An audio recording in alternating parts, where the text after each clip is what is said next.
When people talk about World War II on the home front, they focus on rationing, blackouts, and factory work. What almost never gets discussed is how ordinary families protected their homes during a period when police forces were stretched thin, men were overseas, and crime quietly rose in many cities. This wasn't a golden age of safety. It was an era of scarcity, displacement, and social stress. Yet widespread routine home robberies were far less normalized than they are today. The difference wasn't better technology or harsher laws. It was mindset, community structure, and habits built around constant risk. During World War II, families assumed that danger was normal. Air raids, blackouts, and sabotage threats made vulnerability visible.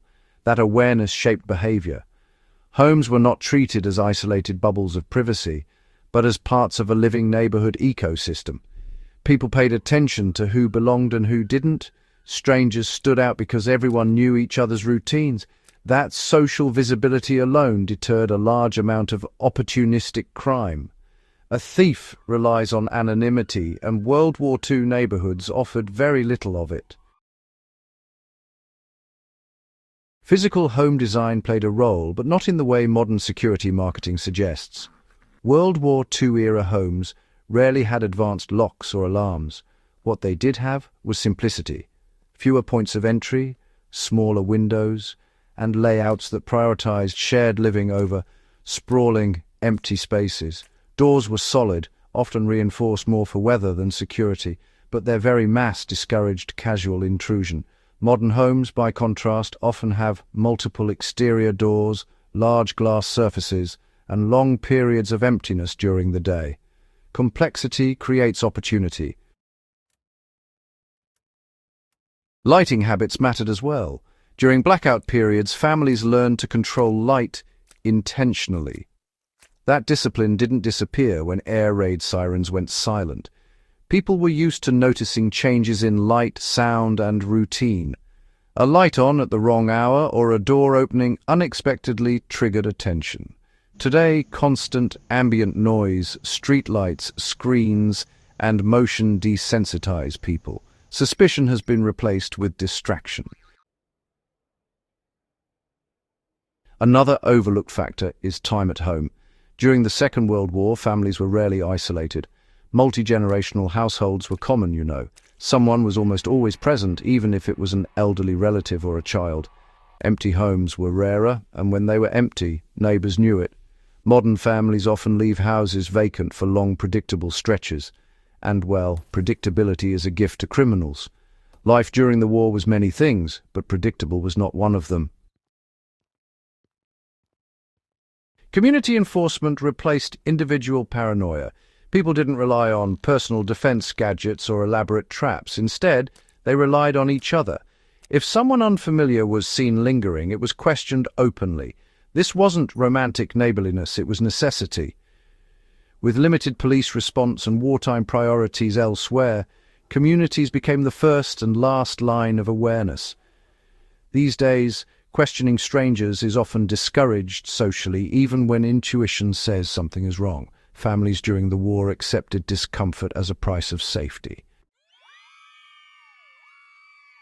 There was also a cultural expectation of responsibility for shared space. Streets, stairwells, and hallways were treated as communal territory. Children played outside under the watchful eyes of multiple adults. That constant informal surveillance made unnoticed entry difficult. Modern life has, in many ways, privatized awareness. People retreat indoors, outsource vigilance to devices, and assume someone else is responsible for noticing problems. Fear was not outsourced to technology during World War II. It was managed through behavior. Doors were locked consistently, not just every now and then.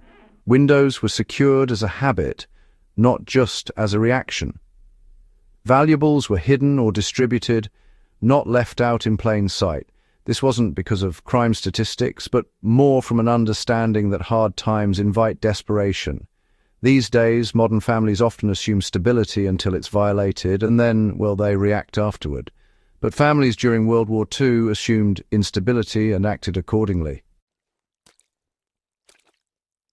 Another uncomfortable truth is that World War II families accepted inconvenience. Taking extra steps to secure a home was, honestly, just normal. Checking on neighbors, walking someone home, or responding to unusual sounds wasn't considered intrusive at all.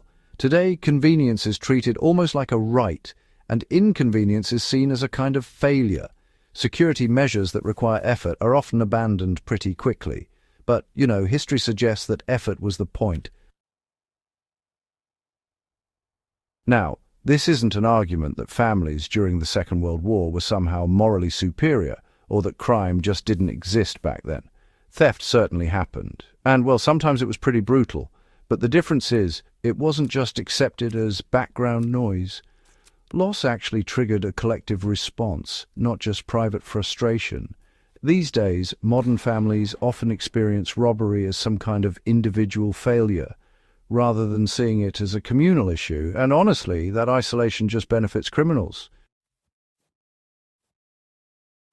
What history gives us here isn't, a checklist to follow, or some kind of rosy nostalgia fantasy. It's really about perspective.